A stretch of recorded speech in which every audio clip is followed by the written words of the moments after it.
Vamos orar para iniciarmos o estudo de hoje. Senhor Deus e Pai, muito obrigado pelo dia, pela vida, pela oportunidade de estarmos aqui reunidos para estudarmos um pouco mais da Tua Palavra. Pedimos humildemente o Teu Espírito a nos ensinar, ser o nosso professor, conforme a Tua promessa. E está em João 14, 26. Mas aquele Consolador, o Espírito Santo, que o Pai enviará em meu nome, esse vos ensinará todas as coisas e vos fará lembrar de tudo quanto vos tenho dito. Nós clamamos por essa promessa e que em nome de Jesus, Pai, por favor, envia o Teu Espírito a cada um que está assistindo agora e os que vão assistir no futuro, que seja tudo para a Tua honra e glória. Que venham ter o máximo, o maior alcance possível para que a Tua palavra seja conhecida e seja a nossa guia. Peço isso e agradeço em nome de Jesus. Amém. Então, vamos lá. Nós estamos em Provérbios capítulo 3. Provérbios capítulo 3, nós paramos no verso 25.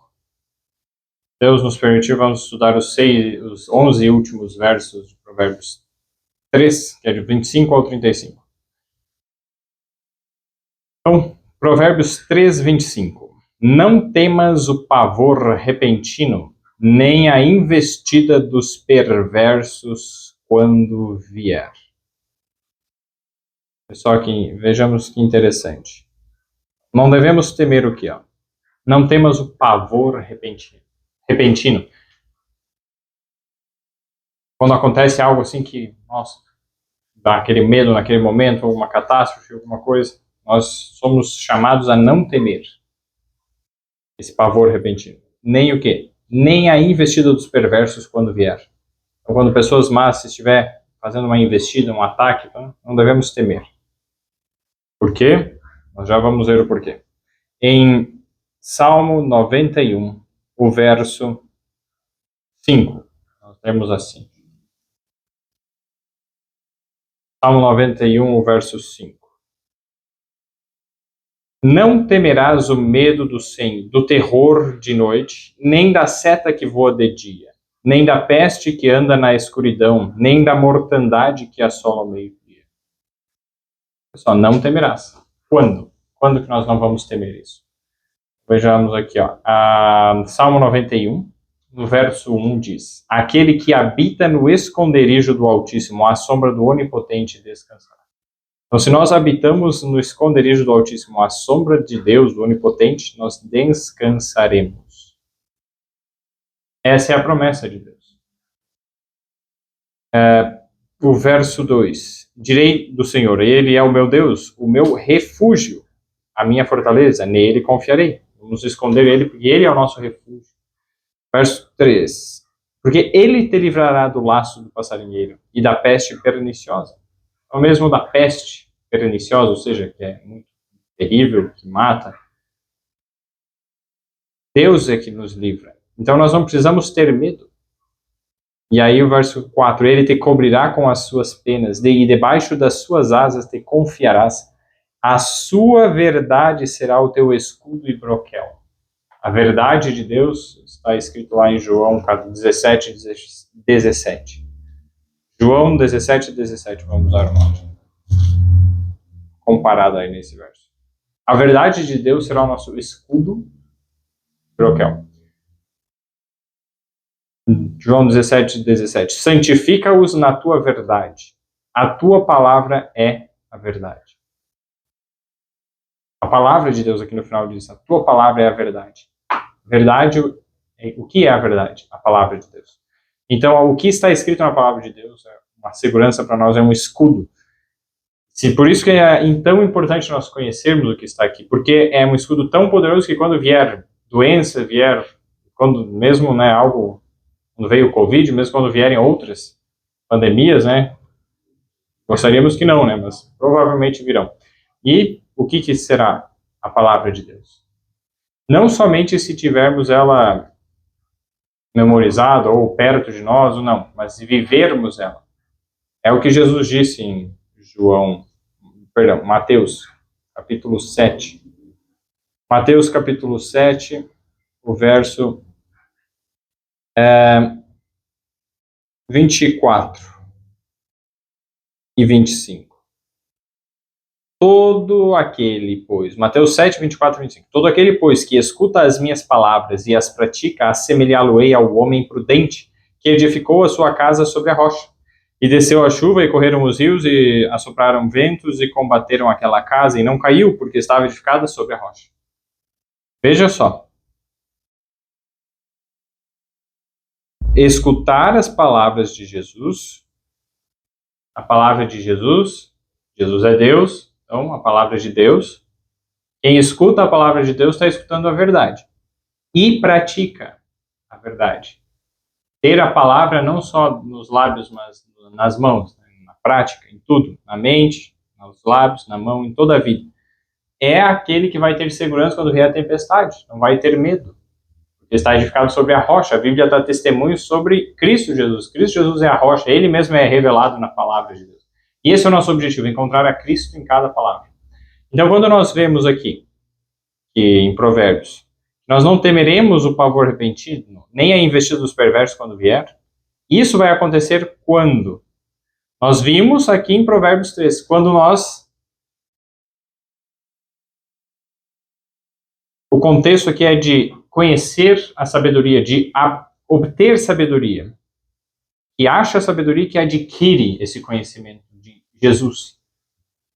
E aí é mais preciosa do que a vida, mais preciosa do que as joias, mais preciosa do que as pedras preciosas, mais precioso do que tudo é Jesus. E aí vem a consequência. Então, quando Jesus estiver no nosso coração, quando nós não nos afastarmos, vamos lá, Provérbios 13, 21, que nós estudamos da última vez, verso 23, capítulo 3, verso 21 de Provérbios. Filho meu, não se apartem essas coisas dos teus olhos. Guarda a verdadeira sabedoria e o bom siso.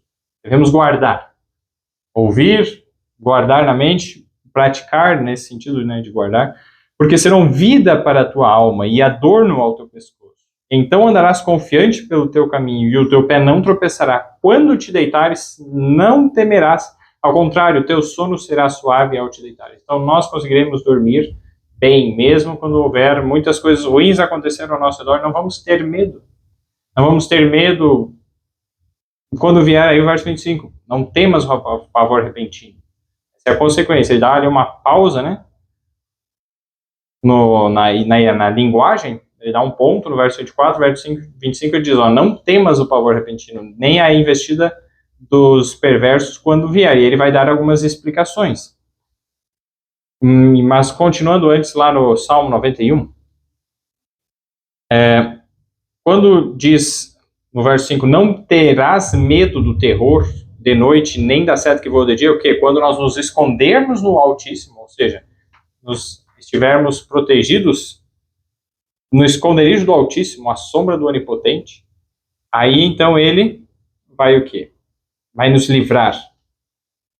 Ter a palavra de Deus em nosso coração e praticar a palavra de Deus, isso é estar escondido no Altíssimo, que Deus é revelado na Bíblia. Quando a Bíblia está em nós, nós estamos em Deus, e Jesus em nós, e todas essas... Como que nós nos conectamos com Deus é por meio da Bíblia. Jesus é Deus, né? Como nós conectamos com Jesus por meio da Bíblia. E ao nos conectarmos com Jesus, nos conectamos com Deus juntamente. E aí, quando está nesse contexto, nós vemos isso. Verem aqui o verso 7. 1000 cairão ao teu lado, de Salmo 91, verso 7. 1000 cairão ao teu lado e 10.000 à tua direita, mas não chegará a ti. Somente com os teus olhos contemplarás e verás a recompensa dos ímpios, porque tu, ó Senhor, és o meu refúgio. No Altíssimo fizeste a tua habitação.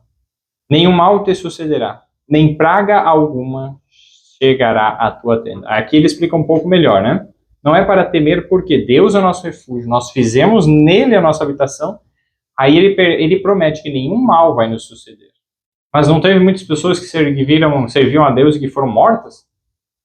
Exato, mas isto Deus permitiu porque naquele momento esse era o melhor testemunho que poderia ser dado para as pessoas, para salvar a outros. E fazendo isso, Satanás, ao matar aquelas pessoas, mostrou primeiro o caráter dele de ódio, de assassino, revelou a força e o poder que Deus estava dando e o verdadeiro caráter de nobreza e confiança, eles não tinham medo da morte, aqueles mártires, né? Deus concedeu isso a eles. E, ao morrerem, eles deram um testemunho maior do que a vida deles mesmos poderia ter dado. Então, muitos se converteram por meio disso. Então, não aconteceu um mal na vida deles, porque assim estava selado o destino deles, estão salvos, aguardando a ressurreição. E quando ressuscitar, Jesus vai dar uma recompensa especial para eles. Terão uma vestidura especial. Então, assim, Jesus promete, né, isso na Bíblia. Então, assim, cada um, Deus quer dar uma vestidura especial. Mas certamente, né, no caráter, na história desses, haverá um distintivo no que eles vão poder contar, olha, como que foi. Então, voltando aqui. Não precisamos temer, porque nenhum mal vai nos acontecer. E, depois que acabar aqui, é uma promessa específica também para um momento maior, máximo, de angústia. Depois que fechar a oportunidade de salvação, ninguém mais puder ser salvo. Nenhum mal vai chegar, então, literalmente, nenhum mal vai chegar àqueles que são fiéis a Deus. Nenhum mal te sucederá, nem praga alguma chegará à tua tenda. E verso 11, por quê? Olha, porque aos seus anjos dará ordem a teu respeito para te guardarem em todos os teus caminhos. Eles te sustentarão nas suas mãos para que não tropeces com o teu pé em pedra. Pisarás o leão e a cobra, calcarás aos pés o filho do leão e a serpente. 14. Porquanto tão encarecidamente me amou, também eu o livrarei, poluei em retiro alto, porque conheceu o meu nome. Vejam só. Quem vai receber isto é quem aqui habita no esconderijo do Altíssimo. Habitar no esconderijo do Altíssimo, ter o Deus como, o Senhor como nosso Deus, como refúgio, fortaleza e confiar nele, acontece por meio do quê? De conhecer a ele, conhecer o nome dele, quem ele verdadeiramente é. E amar a Deus encarecidamente, ou seja, mais do que qualquer outra coisa. Encarecidamente é como se fosse algo muito caro, muito valioso, que a gente não considera aquilo mais valioso do que qualquer outra coisa. E é isso mesmo que devemos fazer. E Provérbios 3 fala exatamente sobre isso. Buscar a sabedoria desta forma, com esta intensidade. E aí olha o verso 15. 91, 15. Ele me invocará e eu lhe responderei. Estarei com ele na angústia. Dela o tirarei e o glorificarei. É a explicação final do que vai acontecer. Vai estar na angústia, ele vai ouvir a invocação, o chamado, né? As pessoas os fiéis estarão chamando por Deus. Ele vai estar com eles na angústia. Não vai responder na hora. Eles vão estar pedindo, Senhor, e a resposta? Cadê? Estamos aqui pedindo. E aí, a promessa dele é que ele vai tirar da angústia. Dela o tirarei. Dela o tirarei. Então, Deus prometeu que vai tirar da angústia. E aí, aqui nós vemos que ele vai tirar e vai fazer o quê? E o glorificarei. A parte final, depois que tirar da angústia, Jesus volta. É o que diz em Daniel 12, que nós estudamos. Daniel capítulo 12, verso 1, né?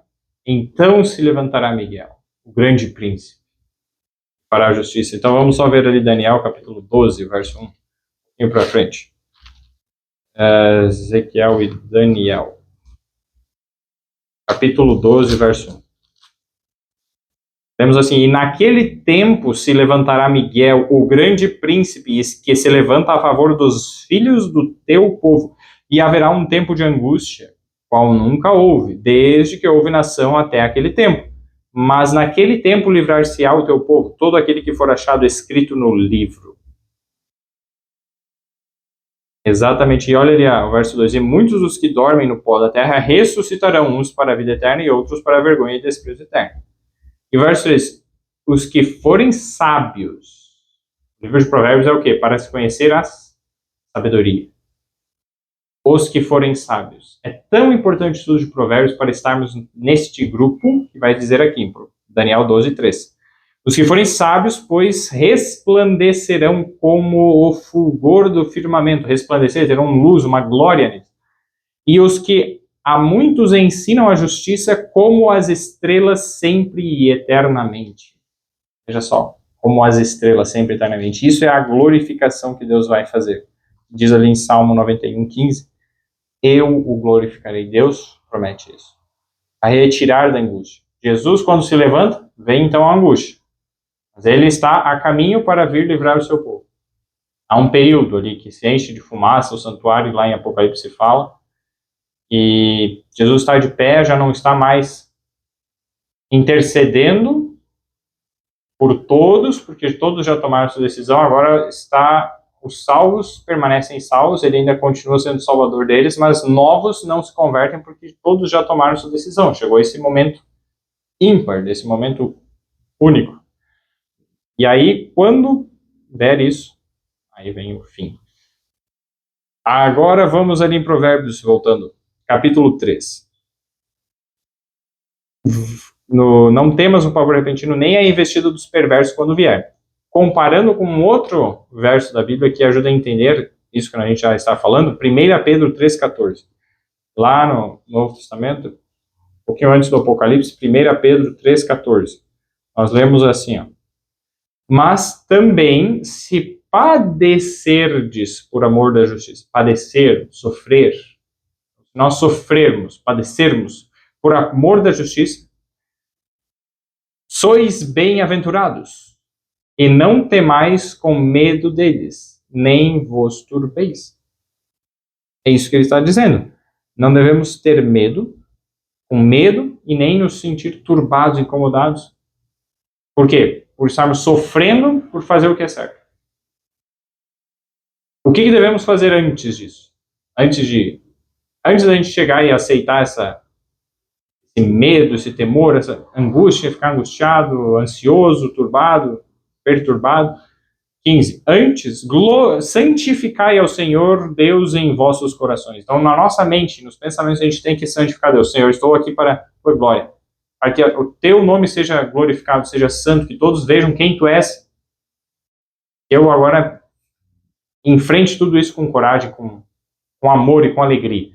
Quando a gente faz isso na nossa mente, a gente santifica a Deus em nosso coração, nos nossos pensamentos.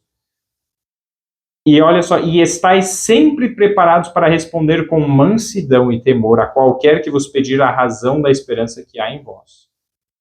Aí, essa é o que a gente tem que treinar, sempre mansidão e temor. Como que a gente pode treinar isso para quando chegar essa situação difícil? Em casa. Com os amigos, com os familiares, na verdade. E com os amigos também, mas aqueles da família, esse é o mais difícil. Com esses da família, nós precisamos do que? Treinar sempre palavras de mansidão e temor. Para quando chegar o que for difícil mesmo, a gente já tenha exercitado isso. Mas quando a gente estoura, perde a paciência com os que são de casa, aí já estamos demonstrando, estamos nos despreparando, nos tornando inaptos para conseguir suportar a aprovação lá. Então, aprendamos hoje, né? E aí, quando estivermos isso preparados como? Pela palavra de Deus, sabendo dar resposta ao que as pessoas falam, por que você guarda o sábado e não o domingo? Ou alguma coisa que está escrito na Bíblia. Primeiro, precisamos conhecer a Bíblia. E aí, para poder dar a razão. E aí, o verso 16. Tendo uma boa consciência para que naquilo em que falam mal de vós, como de malfeitores, fiquem confundidos os que blasfemam do vosso bom porte em Cristo. Então, falam mal, vai ser acusado injustamente. Mas a gente tem que ter consciência, não, eu estou fazendo certo, está em paz. Aí eles vão ficar confundidos que estão falando mal.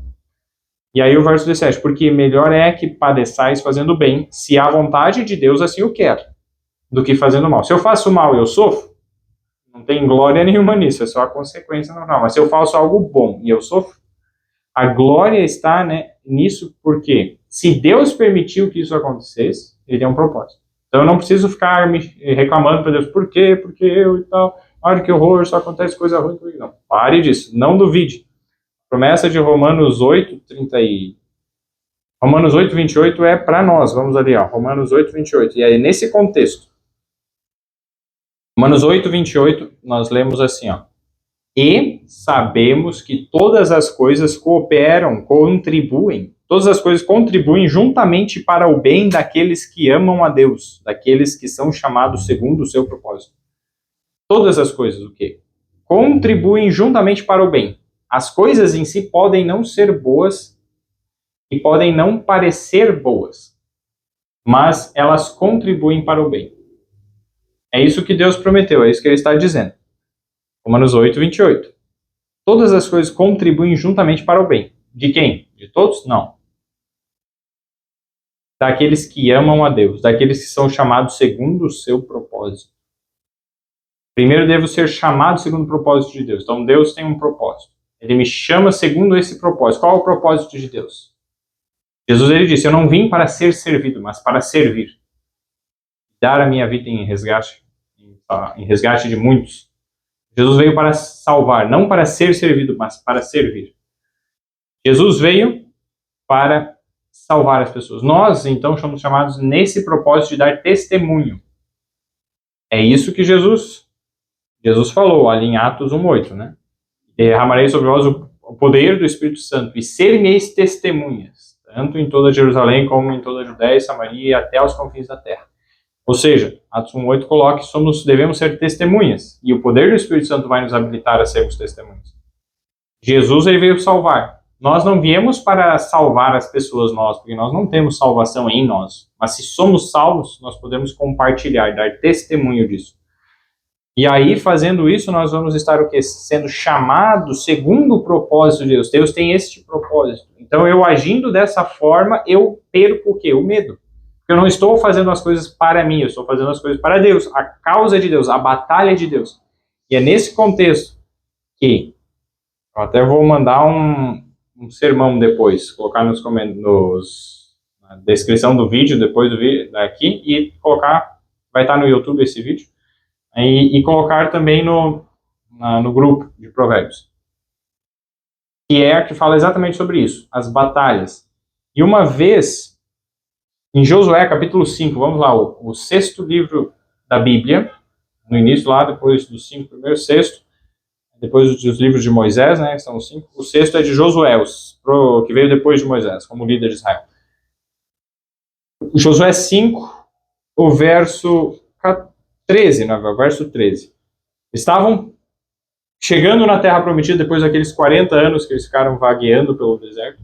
E aí, quando eles estavam ali chegando, Deus aparece, mas de uma forma humana, vejam só. Verso 13.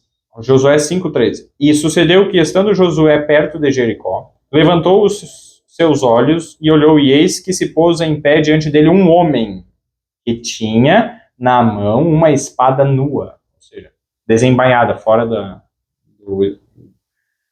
case dela, daquela estrutura que coloca para ela ficar. Então ela estava desembainhada, com uma espada nua. E chegou-se Josué a ele e disse-lhe, és tu dos nossos ou dos nossos inimigos? Vejam só, então ele estava na guerra, né? Nosso exército, o meu lado da batalha, o exército deles, o lado deles da batalha, e aí chegou alguém muito forte, assim, com uma espada dele, você é dos nossos ou é dos nossos inimigos?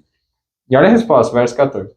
E disse ele, não, ele disse esse, não. Mas venho agora como príncipe do exército do Senhor.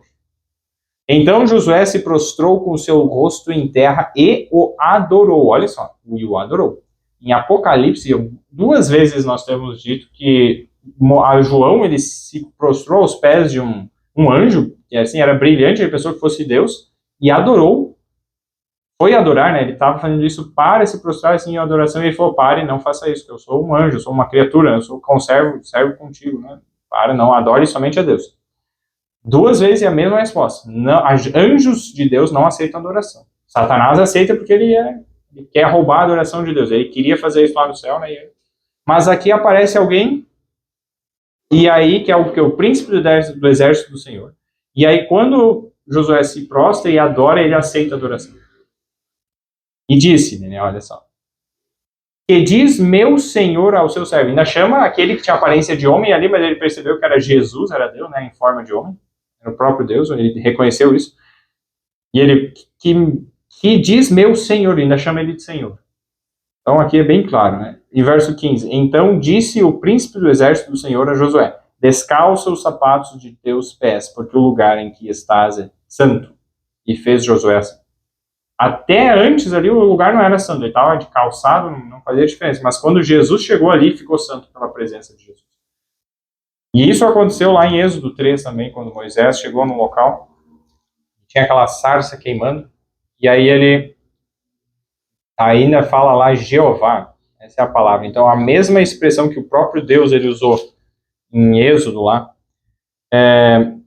o verso 2, o verso 5, em Êxodo 3, 5 ali, descalça os teus pés, a mesma coisa aconteceu ali. Então, é o mesmo ser, Jeová, antes lá, aqui também, e que nós temos evidência de que é o próprio Jesus. Em outros momentos lá, Jesus falando, eu sou, em João capítulo 8, e comparando que em Êxodo 3, ele fala, o Jeová ali falou também, o meu nome é Eu Sou.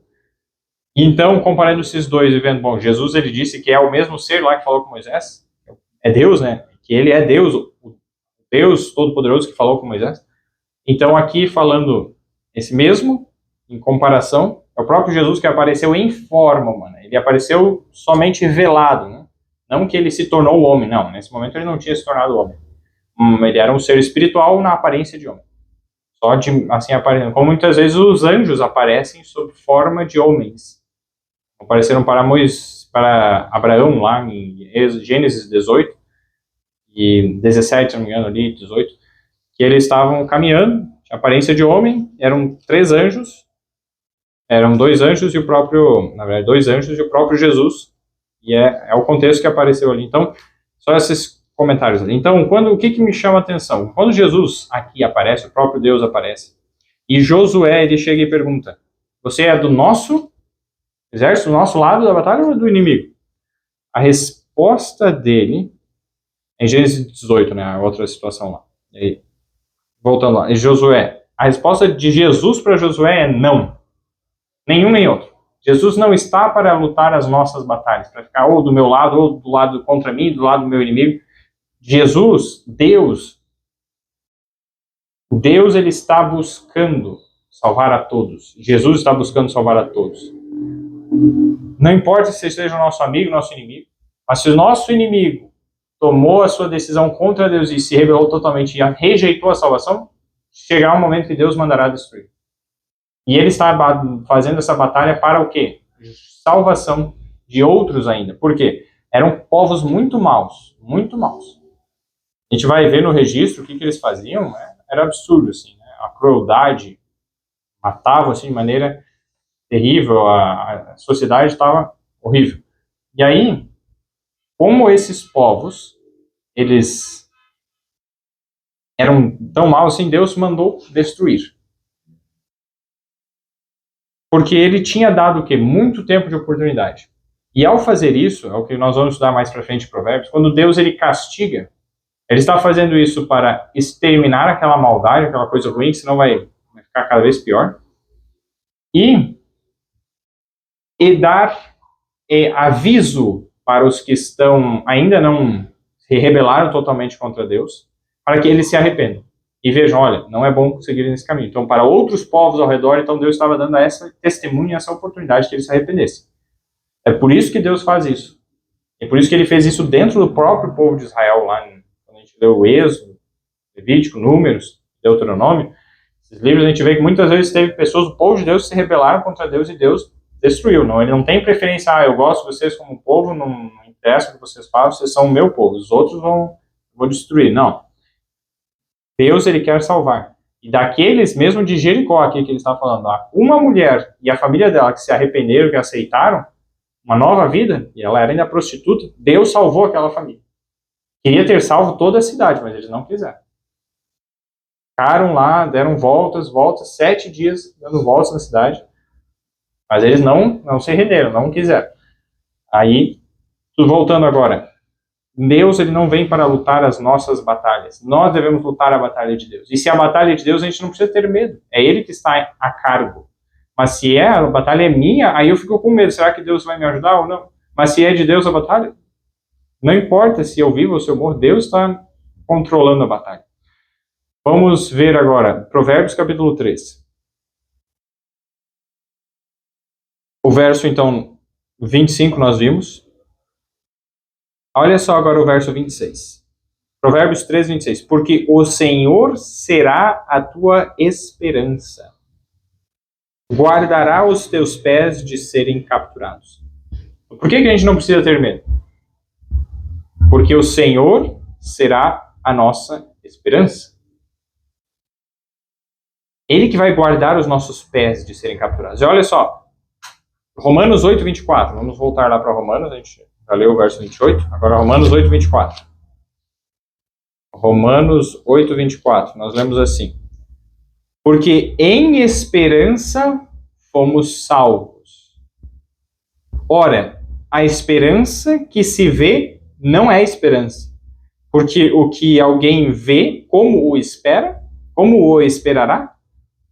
Mas se esperamos, verso 25 agora, mas se esperamos o que não vemos, com paciência o esperamos. Vejam só, ali diz, o Senhor será a tua esperança. Quem que é a nossa esperança? O Senhor. Deus é a nossa esperança. E aqui ele está dizendo no verso 24, porque em esperança fomos salvos. Em esperança quer dizer em Deus. Em Deus fomos salvos. E é o que a gente espera? A gente espera a Deus. Isso que nós devemos esperar. Não um carro novo, não mais dinheiro, não isso. Se Deus ver que isso for necessário, Ele vai conceder. E nós já vamos ver aqui que é importante isso.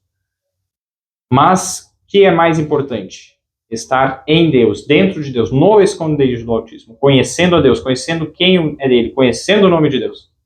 Amar a Deus encarecidamente, acima de tudo. Voltando para Provérbios. Provérbios 3, o verso 26, quando diz que Deus guardará os nossos pés. Vejam só.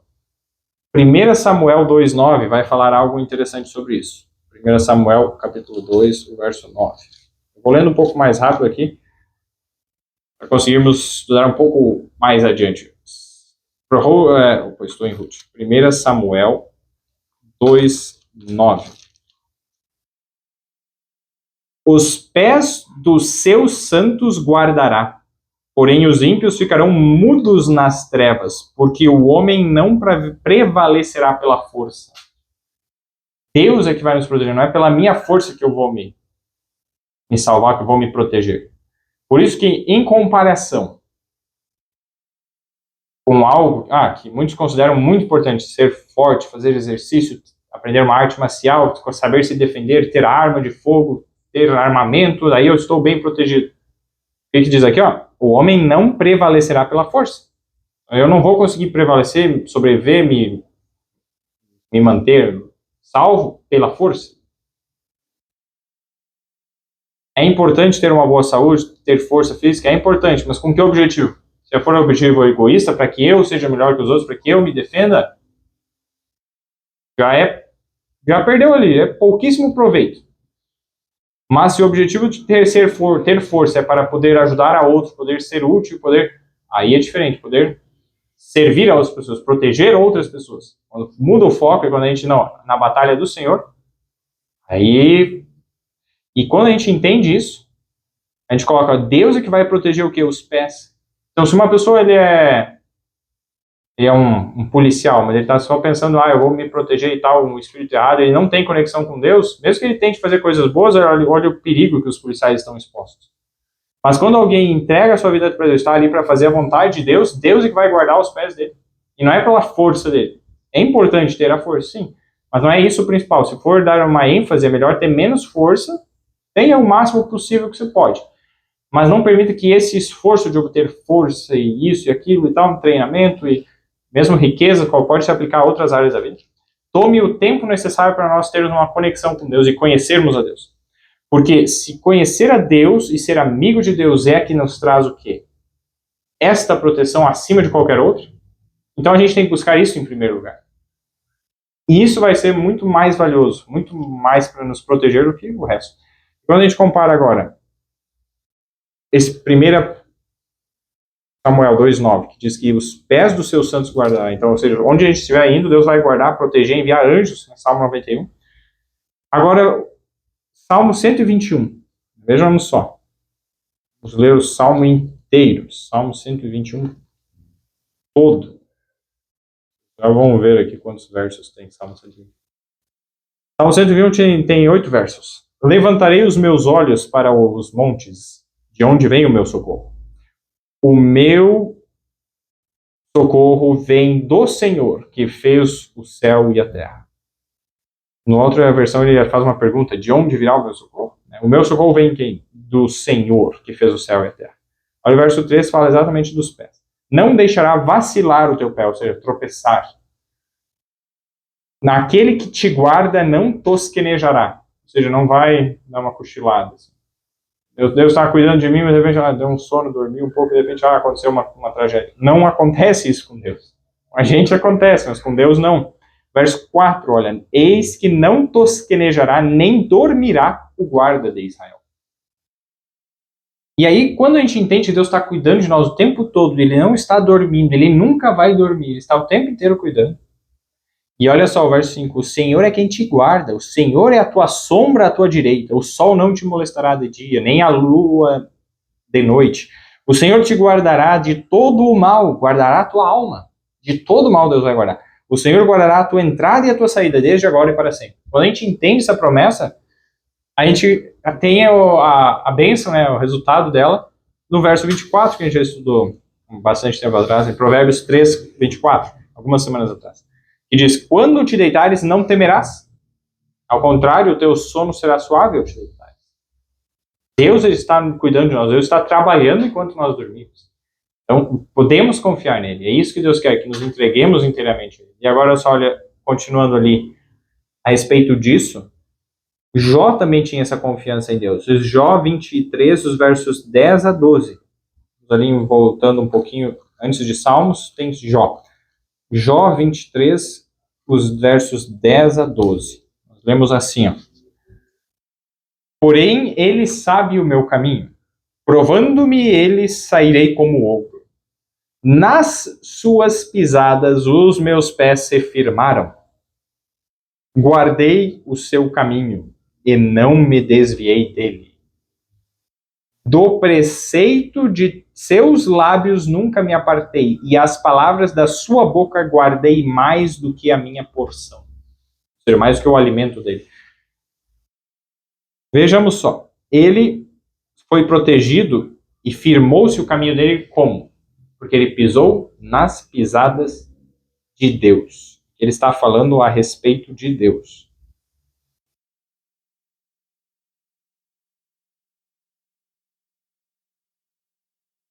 Deus trilhou esse caminho. Ele passou por isso. E é isso ele falou pela fé, porque Jesus ainda não havia vindo, mas ele sabia qual é o caminho de Deus. Então Deus estava mostrando para ele ir pisando à frente dele. Ele não precisava ter medo. E quando nós muito mais, nossa fé é muito mais fácil de ser exercida do que lá antigamente. Que já aconteceu, Jesus já veio. E como que nós podemos ter segurança no nosso caminho? Aqui, ó. Andar nas pisadas, onde Jesus pisou, pisar. É isso que é seguir a Ele, andar atrás dele, seguindo o que Ele fazia, fazendo o que Ele fazia, andando junto com Ele. E é esse a nossa dificuldade é essa, e esse é o nosso dever, de andar nos caminhos que Jesus andou, fazendo as coisas que Ele fez, com o mesmo objetivo, com o mesmo propósito. E agora, voltando em Provérbios. Esse é o verso que quero aprofundar um pouco mais, verso 27. Não deixes de fazer bem a quem o merece, estando em tuas mãos a capacidade de fazê-lo. Vamos entender alguns princípios desse verso. Não deixes de fazer bem a quem o merece. Então, existem pessoas que merecem as nossas boas obras, fazer o bem. Porque estando em tuas mãos a capacidade de fazê-lo.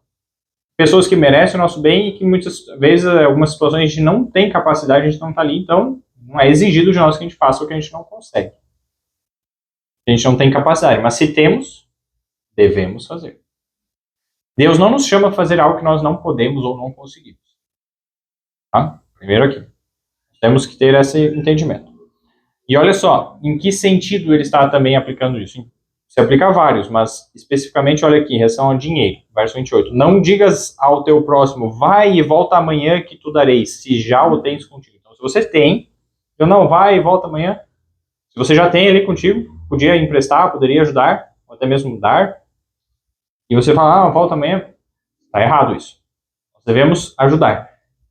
E se nós não tivermos, aí é diferente. Não tenho aqui, mas volta amanhã que talvez eu consiga e tal, ou amanhã eu vou conseguir, tenho em outro lugar, vou buscar, aí é diferente. Qualquer coisa, seja coisas materiais, ajuda, né, seja dinheiro. E aí, quando nós vamos comparar isso, não deixe fazer bem a quem o merece, estando em tuas mãos a capacidade de fazê-lo, vejamos o seguinte, ajudar as pessoas é muito bom. Deus nos pede para fazermos isso. Mas Romanos, capítulo 13, verso 8, nos diz um outro princípio que tem que andar junto com este. Nós já vimos ali, estando em tua capacidade de fazer. E qual é esse limite da capacidade que Deus está dizendo? O verso 8, Romanos 13, 8. A ninguém devais coisa alguma, a não ser o amor com que vos ameis uns aos outros. Porque quem ama aos outros cumpriu a lei. Deus não quer que a gente tenha dívidas. Então, se para eu ajudar alguém eu vou ter que ter uma dívida, fazer uma dívida, endividar, Deus não quer isso. Então, se eu já estou numa situação, eu não tenho nada, e ali, aí entra uma questão também. Se eu consigo sobreviver e tal, fazer um sacrifício para ajudar alguém que está numa situação às vezes pior do que eu, isso é agradável a Deus. Quando eu faço um sacrifício de algo que é limitado. Viúva pobre, ela estava provavelmente alimentada, mas ela para o amanhã ela não tinha a certeza do alimento. E ela tinha pouquinho dinheiro. Era o dinheiro que ela poderia comprar a comida do dia seguinte. E aí ela queria ajudar a causa de Deus. Então ela fez um sacrifício, ela ajudou. E aí Jesus viu isso. E ele disse, ela deu mais do que aqueles que deram muito dinheiro. Por quê? Ela se sacrificou e fez de coração e deu tudo que tinha. E Deus certamente supriu a necessidade dela. Mas ela não ficou com dívida. Mas ela decidiu fazer um sacrifício. Então o ponto em questão aqui é, nós não devemos fazer dívidas. Mas não quer dizer que a gente não possa buscar ver o que a gente consegue fazer. Será que eu consigo? Tudo bem, eu tenho aqui 2 pães. Está uma situação de fome. Alguém não tem pão lá, estamos precisando muito, eu tenho 2. Vou dar um para eles, vou ficar com o outro. Essa é a questão. Não dar os 2 para o outro, eu fico sem. Isso é errado também. Por quê? Nós vamos ver um outro verso. Mas, voltando ali então. Não criar dívidas. O que mais? 1 Timóteo 5,8. Esse é o verso. Nós vamos entender comparando. 1 Timóteo 5,8. Nós lemos assim, ó. Mas se alguém não tem cuidado dos seus, e principalmente dos da sua família, negou a fé. E é pior do que o infiel. Veja só que interessante. Se alguém não tem cuidado dos seus, principalmente dos da sua família, fez o quê? Negou a fé e é pior que o infiel. Nós precisamos ajudar primeiro que os de casa. Se há uma situação em que eu vou ter que escolher entre ajudar os da minha família ou ajudar os que estão de fora, e se eu negligenciar ajudar a minha família, deixar eles passar necessidade e ajudar o outro para que o outro não passe necessidade, isso aqui é errado. Há uma prioridade. Então, primeiro valoriza, olha, eu não posso ajudar. Desculpa, gostaria, mas não posso. Não está em minha capacidade, porque tem primeiro isso aqui. Então, isso é importante. E quando, por exemplo, uma situação financeira, né, nós estamos assim, olha, só tem para a própria família e não consegue ajudar outros, e tem outras pessoas precisando, se eu pedir a Deus, Senhor, dá-me mais capacidade, mais oportunidades, mais dinheiro, seja o que for, mais serviço e tal, para que eu consiga, talvez um serviço que ganhe mais, alguma coisa que produza mais, que eu consiga mais dinheiro para poder ajudar o próximo, isso é agradável a Deus. Porque eu não estou pedindo para que eu seja melhor, para que eu tenha mais. Não, eu estou pedindo para ajudar. E aí esse é o caráter que Deus quer que nós tenhamos. Não egoísta, mas altruísta. Se pedirmos algo para a glória de Deus, porque é uma necessidade para suprir a necessidade de outro, para ser uma luz no mundo, Deus vai responder e vai suprir. Mas enquanto a gente for egoísta, só entrave. Não, Deus deixa de abençoar muitas vezes por causa do nosso egoísmo e nossa mesquinhez. Voltando agora para Provérbios, né? Não deixar de fazer o bem a quem o merece. O que nós vimos ali em 1 Timóteo, né? Quem primeiramente os da fé. Quem mais? Agora Gálatas. Gálatas 6, o verso 10, nós lemos assim: Então, enquanto temos tempo, façamos bem a todos. Não só em relação ao dinheiro, né, mas fazer o bem. Façamos bem a todos, mas principalmente aos domésticos da fé. Principalmente aos domésticos da fé, ou seja, pessoas da mesma fé, pessoas da igreja, aqueles que estão mais próximos, a própria família, né, como diz ali primeiramente, depois aqueles da igreja, da mesma fé, que estão domésticos, pessoas, amigos próximos, esses devemos ajudar primeiro. Depois os próximos, a todos, fazer bem a todos.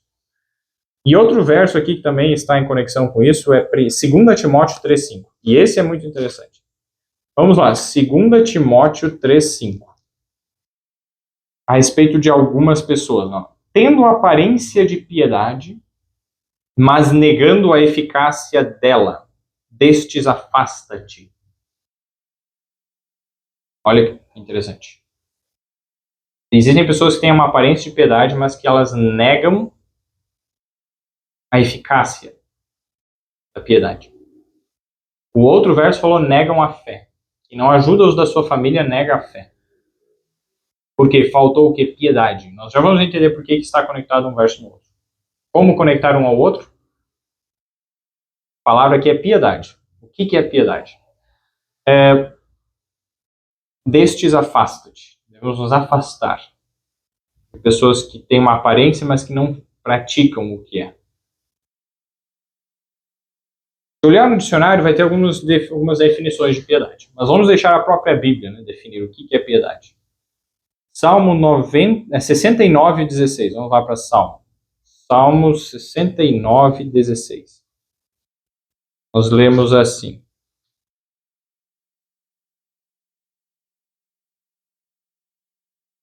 Ouve-me, Senhor, pois boa é a tua misericórdia. Olha para mim segundo a tua muitíssima piedade.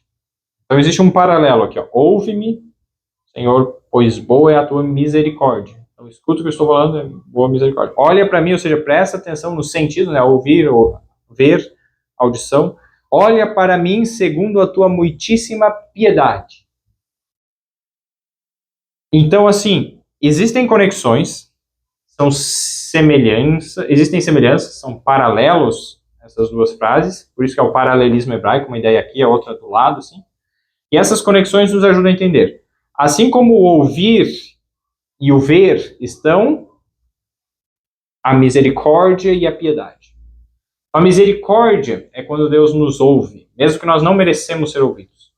E a piedade é quando Deus olha para nós. É algo um pouco mais além, é um próximo passo. Por quê? Já vamos ver aqui, ó. Salmo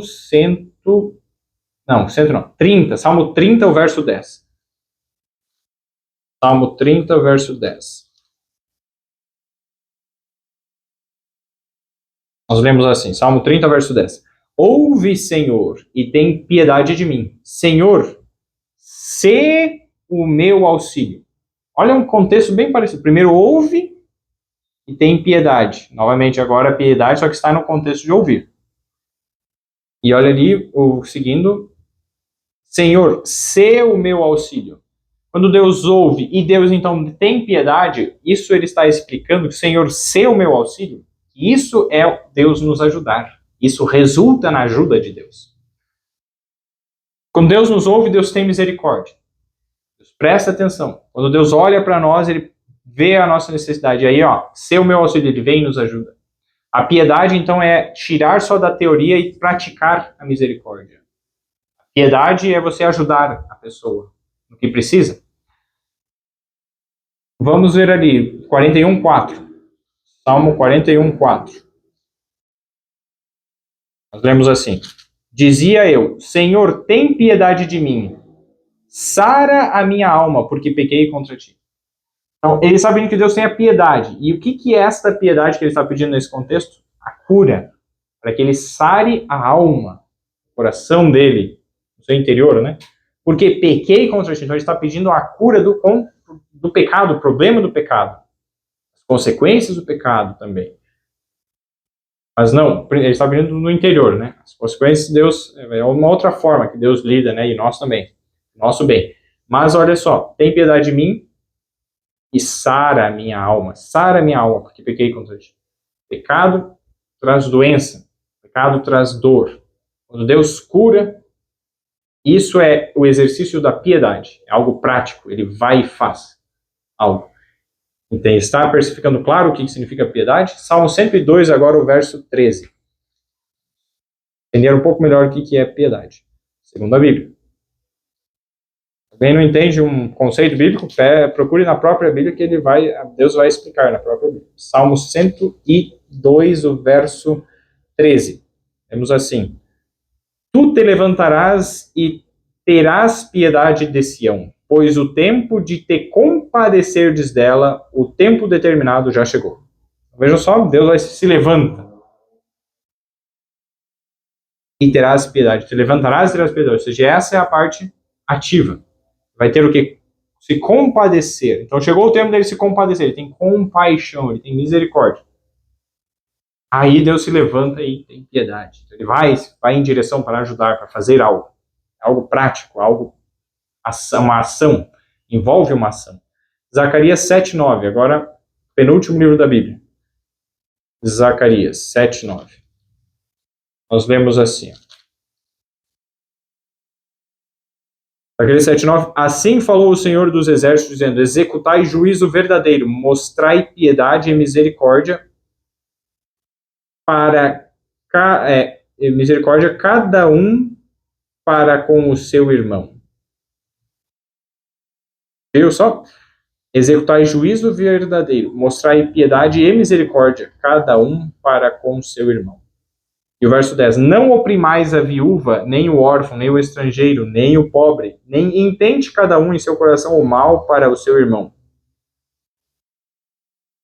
Quando Deus, ele então, nesse contexto, pediu para executar juízo verdadeiro, eles deveriam executar esse juízo mostrando piedade e misericórdia. Nas ações, nas palavras, não oprimindo, não fazendo a maldade. E nem pensando coisas más. E agora Deuteronômio 7:2. Também vai explicar por um contexto agora mais, assim, adversativo, né? O que não, um contexto assim, do que não fazer, um contexto mais tenebroso, vamos ver. Deuteronômio 7:2. E o Senhor teu Deus as tiver dado diante de ti para as ferir, totalmente as destruirás. Não farás com elas aliança, nem terás piedade delas. Então, o oposto ali, né? O contexto oposto. Quando Deus dissesse, olha, eles tomaram já a sua decisão, Deus que deu a vida, Deus percebe, agora eles não fizeram bom uso, eu, que sou o dono da vida, retiro deles, né, o direito à vida. Aí, nesse contexto, Deus falava, vai e destrua. E eles destruíram, e ela falou para não ter piedade. Porque se tivesse piedade em algo prático com relação à misericórdia e tal, para quem não quer se arrepender, aquele pecado vai ser continuado e vai se espalhar e vai ser uma desgraça. Mesma coisa, por exemplo, alguém que é um assassino, já matou muitas pessoas, não quer se arrepender, já foi tentado de tudo. Se você não prender ele, ele vai continuar matando. Então você tem que prender, aqui por exemplo no Brasil, que não tem pena de morte, deixa lá. Se você solta, ele continua matando. Em outros países existe a pena capital, né, a pena de morte. Então é algo lógico pela justiça, não é errado isso. Isso faz sentido, né? Apesar de ser algo ruim, assim, cruel, mas tem esse propósito de justiça, né? E isso não é errado. E agora, para voltarmos lá, ter piedade, então, 2 Timóteo 3,5, quando fala que, tendo a aparência de piedade, mas negando a eficácia dela, destes afasta-te. Alguém que é cristão, que se diz, né, cristão, que se diz que servir a Cristo, que, olha, eu faço bem para as pessoas, então, muitas pessoas fazem parte de grupos de caridade, não ajudam, olha só, tem aparência de piedade, está fazendo bem. Mas tem alguma das características que está antes aqui, 2 Timóteo 3, está negando. Negando o quê? Negando a eficácia da piedade. O verdadeiro poder está no verdadeiro amor.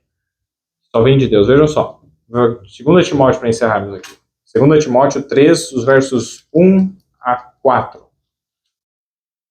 Sabe, porém, isto, que nos últimos dias sobrevirão tempos trabalhosos, porque haverá homens amantes de si mesmo.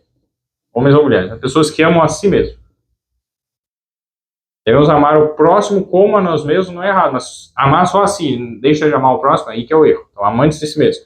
Avarentos, ou seja, amam o dinheiro. Presunçosos. Presunção, eu vou fazer isso e Deus vai abençoar, porque eu determino que Deus abençoe, eu determino, quem já ouviu essas expressões? Presunção. Soberbos, eu sou melhor que os outros, eu sou bom, isso. Mesmo esses sentimentos, né? Blasfemos, que faz piada, fala mal, as coisas. Blasfemos, né? Desobedientes a pais e mães. A gente já viu isso? Será que nós já não fizemos isso? Ingratos. Não reconheceu que fizeram bom, sim, ingrato, né? Profanos. Não tratar da forma correta as coisas santas, ou seja, de qualquer jeito, profanar, ou colocar coisas ruins em locais santos, profanar o templo de Deus, não, profanos, sem afeto natural. Não tem, assim, um afeto, um amor natural. Irreconciliáveis. Se você errou com aquela pessoa não consegue perdoar. Características disso, olha. Irreconciliáveis. Se alguém errou com a gente tem dificuldade, a gente não perdoa, olha, isso é um sinal de que a gente tem aparente piedade, mas nega eficácia. Irreconciliáveis. Caluniadores, que fala mal dos outros. Fofoca, fica fazendo tal. Incontinentes, não consegue controlar as vontades, os próprios desejos, seja em qualquer área, alimentação, na área sexual. Cruéis, crueldade, né? Sem amor para com os bons. Agora o verso 4. Traidores, obstinados, né? Tem uma vontade, uma ideia, ninguém tira a cabeça aquilo lá, não escuta nenhum conselho, nenhuma ideia diferente, é só a ideia dela. Orgulhosos. Você acha bom ele, né? Tem o orgulho, centro no eu, né? E o último, a 18ª característica. Mais amigos dos deleites do que amigos de Deus. Todas essas características, qualquer uma delas, se tiver uma delas presente em alguém que se diz cristão, pode ter uma aparência de piedade. Ou alguém, não precisa ser cristão, alguém que se diz, olha, eu sou bom, eu ajudo, né? Mas tem alguma destas, está negando a eficácia dela. Destes afasta. Aqui fica um chamado para cada um de nós. Se nós temos feito isso, temos alguma coisa disso em nós, nos humilhemos perante Deus. Nos arrependamos enquanto há tempo. Porque isto não vai nos salvar do que nós fizermos de bom. A piedade é só porque eu estou fazendo, né? Mas não tivermos a Cristo no nosso coração como nosso Salvador, se Jesus não for o nosso Salvador, a nossa justiça, o que a gente faz de bom não tem valor. Vai estar contaminado com orgulho, com egoísmo, com desejo, né? Qualquer um desses desejos, desses pecados que fazem, né? O orgulho, o amor ao ganho, o amor ao dinheiro, que é a raiz de todos os males. Então, queridos, vamos fazer uma oração para encerrar e depois deixar aberto para alguma pergunta se alguém quiser. Senhor Deus e Pai, muito obrigado pela oportunidade que tivemos de estudar e aprender um pouco mais da Tua Palavra. Suplicamos agora o Teu Espírito a impressionar e a gravar nas nossas mentes cada uma das verdades que ouvimos e estudamos. Seja o nosso professor. Guia-nos agora, por favor, eu te peço. E agradeço. Em nome de Jesus. Amém.